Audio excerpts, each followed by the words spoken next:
I used to live 3 blocks from that firehouse in New York City, and I would pass it every day and just always go, oh my gosh, I can't believe that's the Ghostbusters firehouse. S.O.S Fantômes. A menace?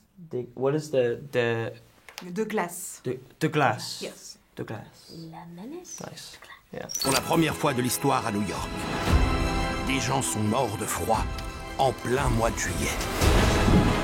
C'est quoi ça? I want to start by the end of the film and this message that says, for Ivan. Yes. This year we celebrate the 40th anniversary of the first Ghostbuster film. Ivan gave us a gift with his films, all of his films, not just the Ghostbusters films. He brought a sensitivity, a brilliance in creating comic characters on screen that we still live with and study to this day. I feel like what was so iconic about the first film was it was kind of the first of its kind, just mixing all of the ghosts and the horror and the comedy. I think that at the end of the day, the movie's just got to be fun. With that first Ghostbusters film, I mean, it's a magic trick of a movie. It combines incredible characters that feel totally real in a world that feels grounded, the New York City, that you can feel the grit on the walls. But to that, he added a story that took the threat of the supernatural seriously. The mythology was always treated as something grand, elegant almost. You can still really feel him, I think, through the film, and it would be hard not to think about him with these new movies because he created this world. We definitely felt like he, in some ways, was there because he was so a part of Afterlife. Yeah, he set the tone. This film is so fun and action-packed, and of course spooky. It still gets you at bits. Quoi? Tu veux dire qu'on peut véritablement mourir de peur? Trop cool! Paul, I feel that you and Carrie are like bridges between generations because you got to play with the Ghostbusters OGs, but you also have maybe this kind of mentor-mentee relationship with the younger generation. How did you balance this role?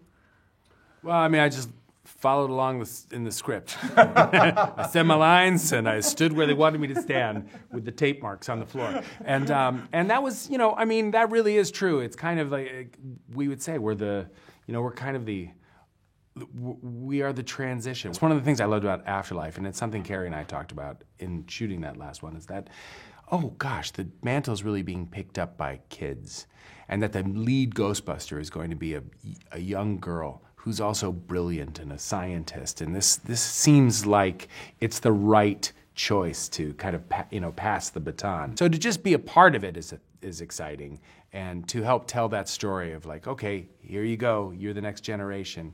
Run with it. It's cool. Mais S.O.S Fantômes, on défendra notre QG. On se met en tenue et on détruit tout ce qui fait peur. At the beginning of the film, Ray is reading a book that's titled Strange But True. I want to know if you could share with me some behind the scenes from sets that are strange but true. True. I think the entire creation of this film is strange, and the fact that it's coming out in movie theaters so quickly, it's an absolute thrill. Look, Dan's ghost stories. Yeah. Those are strange, but I believe they're true. Dan is strange but true. Dan is strange but true to himself. So he was so incredible to be around. It began day one with something very strange but true, is me strapping a slime pack onto Finn Wolfhard, shooting a sequence where Slimer has to move through him. There was slime spraying all over us. We all had to wear plastic hoods next to the camera while slime washed over us. This is the kind of strange experience of making this sort of film. Yeah, what else happened? I mean, what were some strange things that happened on the set? I used to live 3 blocks from that firehouse in New York City, and I would pass it every day and just always go, oh my gosh, I can't believe that's the Ghostbusters firehouse. It's still an operational firehouse. To look at the walls and of where we're shooting and saying, this is so authentic. All of the props, everything are so real. This firehouse is incredible. Every single detail. And we're standing in Winter Circle in England. Strange but true. You never would know when you see the movie that half the time we're in that firehouse, we're actually not even in New York. I mean, that's pretty normal for movies, but I do feel like that's strange. Je n'ai jamais rien vu de pareil. You know what was crazy was that the basement of Ray's occult bookshop was built. It was incredible, so detail-oriented. It smelled like incense whenever you walked in. It felt so real. that was only built for a single day. They built it, decorated it, filled it with props, and then took it down the next day. Y a un truc qui essaie de sortir? Pas qu'un seul. There was so many things to find in Ray's basement, but my favorite was that there was a squirrel and it was ripping open its chest and it had a zipper down the front and it had the Ghostbuster symbol on it. Logan and I took so many pictures. What was it? Was it like taxidermy? Yeah. Weird. Yeah. So many strange things. Yeah. Yeah. Set. Yeah.